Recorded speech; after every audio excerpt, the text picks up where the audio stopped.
మీ మోకాల నొప్పులకు ఎటువంటి సర్జరీ లేకుండా ఎపియాన్ పెయిన్ క్లినిక్ అందిస్తున్న అత్యాధునిక చికిత్స. Welcome to Suman TV. So జనరల్గా ఏంటంటే షుగర్ వ్యాధి, డయాబెటీస్ అనేది పూర్తిగా లైఫ్ స్టైల్ డిజార్డర్. దీన్ని మన లైఫ్ స్టైల్ చేంజెస్ ద్వారా తగ్గించుకోవచ్చు అని కూడా చెప్తూ ఉంటారు. పూర్తిగా రివర్స్ కూడా చేసుకోవచ్చు అంటారు.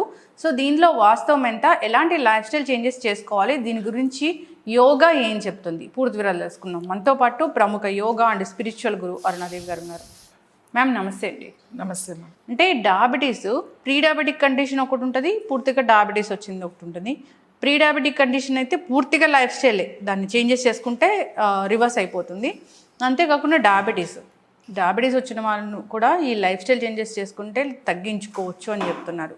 అంటే ఇప్పుడు యోగా అండ్ హెర్బల్ మెడిసిన్ ఇలాంటి ఆల్టర్నేటివ్ మెడిసిన్స్ ద్వారా దీన్ని ఎట్లా తగ్గిస్తారు అసలు? ముందుగా ఒక మాట ఏంటంటే ప్రీ డయాబెటిక్ అనేది లేదు, డయాబెటీస్ ఉందా లేదా అంతే. ప్రీ డయాబెటీస్ అనే వర్డ్ అసలు ఎందుకు వాడతారో నాకైతే అర్థం కాదు. అంటే ఇప్పుడు సపోజ్ 100 ఉండాల్సింది ఒక 99, 98, 95 లేకపోతే 90 ఉందనుకోండి, వాళ్ళని ప్రీ డయాబెటీస్ అనేస్తారు. అది ప్రీ డయాబెటీస్ అని అనకూడదు, జాగ్రత్తగా ఉండాలి అని చెప్తే అయిపోతుంది అన్నమాట. అంటే మీరు తొందరలో డయాబెటీస్లోకి వెళ్ళిపోయే అవకాశాలు ఉన్నాయి కాబట్టి ఇప్పుడు మీరు కొంచెం కేర్ తీసుకుంటే మీరు ఆ డయాబెటీస్ అనేది రాకుండా ఉంటుంది అనేది వాళ్ళకి చెప్పాలి. అంతేగాని ప్రీ డయాబెటీస్ అని చెప్పేసి ముందే మెడిసిన్ వాడడం అనేది చాలా పొరపాటు. అది ఏదైనా సరే, అలోపతి, హోమియోపతి ఆర్ ఆయుర్వేద ఏదైనా సరే ముందు మెడిసిన్ వేసుకోకూడదు. ఇంక నేను దగ్గరలో ఉన్నాను కదా, ఇప్పుడు నాకు ఇంకా వచ్చేస్తుంది కదా అని చెప్పి ముందు మెడిసిన్ తీసుకోకూడదు. నేను ఏం చెప్తానంటే ఆ ప్రీ డయాబెటీస్ అని ఎవరికి చెప్తున్నారో వాళ్ళు మెడిసిన్స్ వేసుకోకుండా డైట్లోకి వెళ్ళిపోవాలి. డైట్ కేర్ఫుల్గా ఉండాలి. అంటే వాళ్ళకి అర్థం అవ్వాలి, ఇంకా నేను కేర్ తీసుకోవాలి నా బాడీని, నేను అంటే సెల్ఫ్ మన మీద మనకి ఒక రోజు 1 గంట టైం తీసుకోవాలి అనేది పెట్టుకోవాలి. టైం తీసుకుని ముందు వాళ్ళకి యోగా, ప్రాణాయామము, ముద్రలు చాలా బాగా ఉపయోగపడతాయి.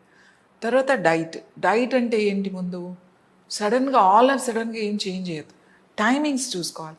నేను ఏ టైంకి తింటున్నాను, లేటుగా తినకూడదు, ఎర్లీగా మీల్స్ తినేసేయాలి. అలాగే 2 మీల్స్ చేసుకోవాలి, ప్రొద్దున ఒక మీల్, సాయంకాలం ఒక మీల్. మధ్యలో ఏదైనా లిక్విడ్ మీన్స్ మజ్జిగ, మంచినీళ్ళు అలాంటివి తీసుకోవాలి తప్ప వేరే తీసుకోకూడదు. టైం మెయింటైన్ చేసేస్తే మీరు స్ట్రిక్ట్గా, ఇప్పుడు నేను రైస్ ఇంతే తినాలి, నేను కూరలు ఎక్కువ తినాలి అని అంటే మీరు అంతే తీసుకోవాలి, రోజు అదే మోతాదు కన్నా మీరు తీసుకోవాలి. అలా మీరు స్ట్రిక్ట్గా టైం మెయింటైన్ చేసి మంచి నిద్ర చాలా చాలా ఇంపార్టెంట్. నిద్రపోవాలి ఫస్ట్. మీరు చూసుకోవాలి నాకు డయాబెటీస్ ఉంది అని అంటే నిద్ర ఉందా, నిద్ర అనేది సఫిషియెంట్గా ఉండాలి. ఖచ్చితంగా మీరు 6-7 గంటలు నిద్రపోవాలి. మీరు నిద్రపోకుండా ఏదో డైట్ చేసేసి మెడిసిన్స్ వేసుకుని కంట్రోల్ చేయాలని ప్రయత్నం చేయకూడదు. అసలు డయాబెటీస్ నాకు ఎందుకు వచ్చింది, నా డైట్ ఎలా ఉంది, నా స్లీప్ ఎలా ఉంది, నా స్ట్రెస్ లెవెల్స్ ఎలా ఉన్నాయి, ముందు మనమే చూసుకోవాలి. ఎందుకంటే మనకే తెలుసు కాబట్టి అవి చేంజెస్ చేసుకోవాలి. స్ట్రెస్ లెవెల్స్ ఉంటే అవి ఎలా తగ్గించుకోవాలి, నిద్రపోవాలి. అలాగే ఇవన్నీ ఉంటాయి అన్నమాట. ఇవన్నీ మీరు కొంచెం మీ లైఫ్ స్టైల్ని, ఎందుకంటే లైఫ్ స్టైల్ డిజార్డర్ది కొంచెం సరిగా పెట్టేస్తే మీకు అసలు డయాబెటీస్లోకి వెళ్ళరు. ఆ ప్రీ డయాబెటిక్ అనే వర్డ్ కూడా అసలు అవసరం లేదు. డయాబెటీస్లోకి వెళ్ళకుండా మనల్ని మనం కాపాడుకోవచ్చు.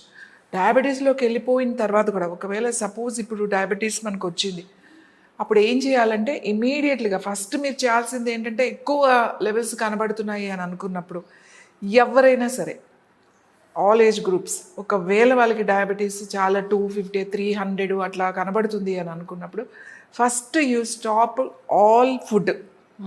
ఆ రొట్టెలు కానీ, జొన్నలు కానీ, కొర్రలు కానీ, లేకపోతే ఏదైనా సరే ఫుడ్ ఆపేసి వాళ్ళు లిక్విడ్స్లోకి వెళ్ళాలి.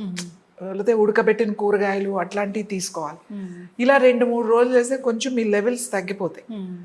తగ్గి కంగారు పడాల్సిన అవసరం లేదు, తగ్గుతాయి. తగ్గిన తర్వాత అప్పుడు దాన్ని, ఇప్పుడు మా దగ్గరికి వచ్చారనుకోండి, మా దగ్గరికి వస్తే వాళ్ళకి థెరపీ కూడా ఉంటుందన్నమాట. థెరపీ పెట్టి ఒకవేళ మెడిసిన్స్ ఆల్రెడీ వాడుతున్నారు, ఒక 15 ఇయర్స్ నుంచి 20 ఇయర్స్ నుంచి ఇన్సులిన్ తీసుకుంటున్నారు, అదేం తగ్గట్లేదు, అలానే ఉంటుంది అనేది చెప్తారు. వీళ్ళు ఇంకోటి ఏమంటారంటే, మేము మార్నింగ్ ఈవినింగ్ ఇన్సులిన్ తీసుకుంటున్నాం కానీ మా కంట్రోల్లోనే ఉందండి అని చెప్తారు. మేము దాని గురించి రాలేదు, మా డయాబెటీస్ మాకు కంట్రోల్లో ఉంది, కానీ మా ప్రాబ్లమ్స్ ఏంటి అని అంటే నిద్ర పట్టట్లేదు, డైజెషన్ అవ్వట్లేదు, మోషన్ ఫ్రీగా అవ్వట్లేదు, లేకపోతే ఎక్కువ మోషన్స్ అయిపోతున్నాయి, మా పాదాలు నొప్పిగా ఉన్నాయి, అరికాళ్ళు మంటలుగా ఉన్నాయి, కాళ్ళు నొప్పులు ఎక్కువగా ఉన్నాయి, జాయింట్ పెయిన్స్ ఉన్నాయి, ఇలాంటి అన్నీ చెప్తారు. అంటే మాది వచ్చింది న్యూరో ప్రాబ్లం కాబట్టి మా డయాబెటీస్కి ఏం పర్వాలేదండి, బ్రహ్మాండంగా నేను 10 సంవత్సరాల నుంచి మెయింటైన్ చేసుకుంటున్నా అంటారు. ప్రాబ్లం అసలు వీళ్ళకి ఎందుకు వచ్చింది? ఈ ఇన్సులిన్ వల్ల వచ్చింది, లేదా వీళ్ళు వేసుకునే ఆ డయాబెటీస్ ట్యాబ్లెట్స్ వల్ల ఈ ప్రాబ్లం వచ్చింది. మనం దానికి ఏం చేయాలి అంటే నేను ఫస్ట్ అదే చెప్తా, ఫస్ట్ మీ ఇన్సులిన్ డోసేజ్ తగ్గించుకోండి మెల్లమెల్లగా, ఆల్ ఆఫ్ సడన్గా కాదు, అది తగ్గించాలి, బాగా తగ్గించాలి. తగ్గించి మనం చెప్పిన ప్రోగ్రామ్ ఏదైతే ఉందో ఆ ప్రోగ్రామ్ చేస్తే స్లోగా వాళ్ళ ఇన్సులిన్ బాగా తగ్గించేసుకోవచ్చు. మందులు వాడుకోవాలి కదా, మందులు వాడుకోవాలి. ఆఫ్టర్ దట్ మనం చెక్ చేసుకుంటూ ఉంటాం కాబట్టి మెల్లగా మనం డయాబెటీస్లో నుంచి బయటకు వచ్చేయచ్చు. ఇప్పుడు వీళ్ళు రైస్ తినాలా తినకూడదా? రైస్ తినొచ్చు, కాకపోతే తెల్లగా పాలిష్ చేసిన రైస్ తినొద్దు. ఓకే, కొంచెం దానికి ఫైబర్ ఉండాలి కాబట్టి మనం సెమీ పాలిష్ బ్రౌన్ రైస్ అంటున్నాం కదా, అది ఏ రైస్ అయినా సరే ఆర్ కొర్రలే ఏదైనా సరే క్వాంటిటీ ఉడికించిన తర్వాత ఇంతే ఉండాలి. మీకు ఒక చిన్న బౌల్ ఉంటుంది కదా, ఒక అందులో 150 grams రైస్ ఉంటుంది, అంతే ఉండాలి. కూరలు ఎక్కువ ఉండాలి. సో అలా కనుక చేస్తే అలా తినొచ్చు. అంతేగాని డయాబెటీస్ వచ్చిన వాళ్ళు మొత్తం రైస్ మానేసేసేయాలి అనేది లేదు. ఒకవేళ అలా మానిపించేసామే అనుకోండి, మొత్తం మానిపించేసాం వాళ్ళకి, మానిపించేసి హై ప్రోటీన్ తినిపించేస్తున్నాం వాళ్ళకి. హై ప్రోటీన్ అంటే చికెన్ లేకపోతే ఫిష్ ఇలాంటివి అన్నీ ఎక్కువ హై ప్రోటీన్ ఇచ్చేస్తే, అలా హై ప్రోటీన్ కోకోనట్ ఆయిల్ లేకపోతే గీ ఇవన్నీ ఇచ్చేస్తున్నాం. ఇస్తే ఏమవుతుంది అని అంటే మీకు రిపోర్ట్స్లో తగ్గిపోతుంది. అసలు డే 1 నుంచే మీరు డయాబెటీస్ కనపడదు మీకు. సో హ్యాపీ మీల్ చేస్తారు, 1 నెల చేస్తారు, 2 నెలలు చేస్తారు, 3 నెలలు చేస్తారు, లేదా 6 నెలలు చేస్తారు కష్టపడి. దాని తర్వాత ముందు మన మైండ్ మంది రైస్ బాడీ, మనకి సౌత్ ఇండియాలో అన్నం వెళ్ళకపోతే కుదరదు. సో మెల్లగా మళ్ళీ స్టార్ట్ అవుతుంది. నో కార్బ్స్ ఫుడ్కి మీరు వెళ్తే ఫస్ట్ ఎఫెక్ట్ అయ్యేది మీ బ్రెయిన్. సో బ్రెయిన్ చాలా స్లో అయిపోతుంది, ఎందుకంటే దానికి కార్బ్స్ కావాలి. మన బ్రెయిన్కి కార్బ్స్ ఇస్ వెరీ ఇంపార్టెంట్. కానీ మనం ఎందుకు తినొద్దు అంటున్నాం? ఎక్కువ తినొద్దు అని చెప్తాం. ఎక్కువ తినేకండి. ఇప్పుడు ఇంత అన్నం తినేసి మనం ఇంత కూరలు అలా తినకండి. రైస్ అందుకనే తినొద్దు అని చెప్తున్నాం. ఇంత అన్నం తినొద్దు. మన ఫుడ్ ఎలా ఉంటుంది, పచ్చడి రసం అన్నీ ఒక్కొక్కటి అసలు మనం తింటున్నప్పుడు తెలియదు. మనం ఎలా ఉంటామంటే ఆ టేస్ట్కి ఒక బానిస్ లాగా, ఎవడో మనల్ని హిప్నోటైజ్ చేస్తాను చూడండి, అలా బిహేవ్ చేస్తామన్నమాట.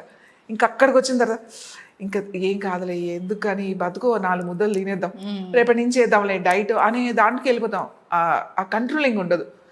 సో రైస్ ఎప్పుడు కూడా ఒక బౌల్లో కొలిచి పెట్టేసుకోవాలి, అక్కడ పెట్టుకుని కూరలతో గనక తినాలి.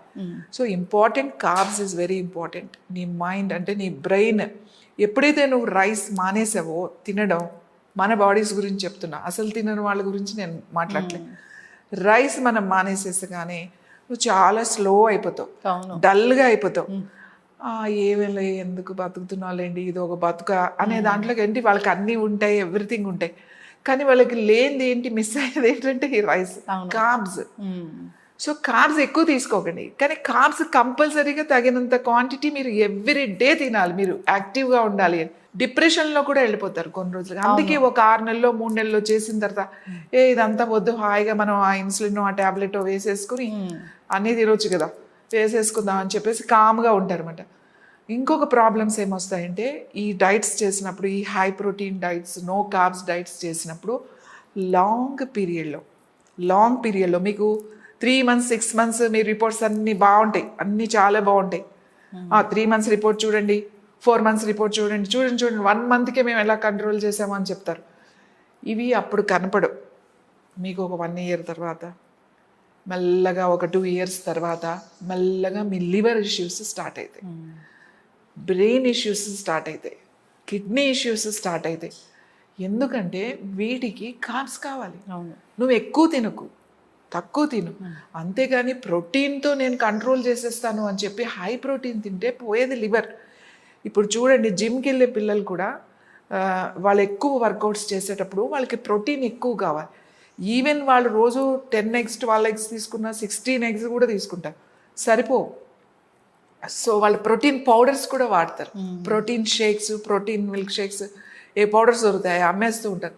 ఇప్పుడు కొంచెం తగ్గింది. ఇంతకు ముందు అయితే మీరు చూసారో లేదో, ఆ జిమ్లో పెద్ద కంపెనీస్, ఇంటర్నేషనల్ కంపెనీస్ ఒక్కొక్క డబ్బాలు తీసుకొచ్చి స్కూప్స్ వేసుకుని కలుపుకుని తాగేసేవాళ్ళు. సో ఇలా చేయడం వల్ల ఫస్ట్ మీ కిడ్నీ ఎఫెక్ట్ అయిపోతుంది. మీకు ఇవన్నీ షార్ట్ పీరియడ్ అంటే ఒక 3-4 నెలల్లో ఏమి తెలీదు. ఒక 1 year అవ్వచ్చిన తర్వాత ప్రాబ్లమ్స్ బయటపడతాయి. అప్పుడు మనమేమనుకుంటాము, ఈ డైట్ గురించి ఆలోచించరు. నాకేదో కిడ్నీ ప్రాబ్లం వచ్చింది, నాకేదో లివర్ ప్రాబ్లం వచ్చిందని అనుకుంటారు. కాబట్టి డైట్ అనేది మీరు ఏది తింటున్నారో మీ చిన్నప్పటి నుంచి, అంటే హెల్తీ ఫుడ్ తినండి, టైంకి తినండి. Time is very important. ఎక్కువ తినకండి. మీరు చేసే పని తక్కువ, మనం తినేది ఎక్కువ అయితే స్టోర్ అయిపోతాయి క్యాలరీస్ అన్ని మనకి. సో వర్కౌట్ ఎక్కువ చేయాలి. యోగా కంపల్సరీ. యోగాలో కొన్ని ఆసనాస్, ముద్రాలు, బ్రీతింగ్ టెక్నిక్స్తో పాటుగా వాళ్ళ డైట్ కరెక్షన్స్ చేసి, వాళ్ళ లైఫ్ స్టైల్ కరెక్షన్ చేసి మనం ప్రోగ్రామ్ చేసి వాళ్ళని పంపిస్తాం. మీరు అది ఫాలో అవ్వండి. దానికి కొన్ని హెర్బల్స్ కూడా మనం సజెస్ట్ చేస్తాం. మనకి రిపోర్ట్లో వస్తేనే మనము మెడిసిన్స్ స్టాప్ చేయండి. కానీ మెడిసిన్స్ ఎప్పుడు కూడా పక్కన పెట్టుకుని దాన్ని ఫాలో అవుతూ మెల్లగా వెళ్ళాలి తప్ప, ఒకవేళ ఇవన్నీ చేస్తున్నావు అండి, ఇవన్నీ చేసినా కూడా మీకు ఒక్కొక్కసారి డయాబెటీస్ తక్కువ బాగు, అప్పుడు నువ్వు మెడిసినే వేసుకోవాలి. కానీ తక్కువ మోతాదులో వేసుకుంటావు. కాబట్టి అంత ఈజీ కాదు. ఇప్పుడు నేను 4 రోజుల్లో నేను చూపించేస్తాను మీ diabetes full control. 2-3 times insulin తీసుకున్న వాళ్ళు కూడా మన దగ్గరకు వస్తారు. అసలు ఏమి ఉండదు, అసలు ఫస్ట్ డే నుంచి ఉండదు. మన దగ్గర జాయిన్ అయిన తర్వాత ఫస్ట్ డే దగ్గర నుంచి ఉండదు. కానీ అదే మనకి ప్రమాణం కాదు. వాళ్ళు మనకి ఒక 2 years తర్వాత, 3 years తర్వాత కూడా వచ్చినా కూడా వాళ్ళు అలా హెల్తీగా ఉండాలి. ప్రోగ్రామ్ ఎప్పుడు అలా ఉండాలి. వాళ్ళని డిజైన్ చేసి, వాళ్ళకి ట్రైన్ చేసి మనం పంపించగలగాలి. అంతేగాని డైట్లు టెంపరీగా మనం రిజల్ట్ చూపించడం అది అసలు మంచిది కాదు. లైఫ్ లాంగ్ మెయింటైన్ చేయాలి. ఆల్రెడీ ప్రాబ్లమ్స్తో ఇలాంటి డైట్స్ చేసి, ఆల్రెడీ ప్రాబ్లమ్స్తో రోజు కనీసం మా దగ్గరికి 5-6 members వస్తారు. మేము ఇట్లా ఈ కీటో డైట్ చేసాము, హై ప్రోటీన్ డైట్ చేసాము. ఈవెన్ క్యాన్సర్ వాళ్ళకు కూడా ఈ డైట్స్ చాలా ఎఫెక్ట్ అవుతాయి. So don't take too much of protein ఉంది కదా అని నేను రోజు చికెన్, అది సైంటిఫిక్గా నువ్వు ఎక్స్ప్లెయిన్ చేస్తున్నప్పుడు చాలా బాగుంటుంది వినడానికి. కానీ ప్రాక్టికల్గా ఇప్పుడు మనం అలా గనక చేసాము అంటే మన సిస్టమ్ రిజెక్ట్ చేసి దానికి అలవాటు లేని పని వేరే అదర్ ఇష్యూస్, కొత్త సమస్యలు మీకు తీసుకొస్తాయి. చక్కటి ఇన్ఫర్మేషన్ మ్యామ్, చాలా చక్కగా చెప్పారు. డయాబెటీస్ని రివర్స్ చేసుకోవచ్చు, లైఫ్ స్టైల్ చేంజెస్ చేసుకోవాలి ఖచ్చితంగా. యోగా దీనికి బాగా ఉపయోగపడుతుంది. అంతేకాదు హెర్బల్ మెడిసిన్, రకరకాల థెరపీస్ ఉన్నాయి. సో ఇబ్బంది పడుతున్న వాళ్ళు కాంటాక్ట్ చేయాలని కోరుకుందాం. చాలా చక్కటి ఇన్ఫర్మేషన్. అంతేకాదు రైస్ క్వాంటిటీ తగ్గించాలి, పూర్తిగా మానేయకూడదు. ఎప్పుడు తిన్నామనేది మ్యాటర్ అవుతుంది ఇక్కడ. సో ఎంత క్వాంటిటీ, ఎప్పుడు తిన్నాము, ఎంత నిద్ర ఉంది మనకి అనేది, ఇవన్నీ కూడా జాగ్రత్తలు తీసుకోవాలి. డయాబెటీస్ని రివర్స్ చేసుకోవచ్చు. ఫాలో అవ్వాలని కోరుకుందాం. ధన్యవాదాలు.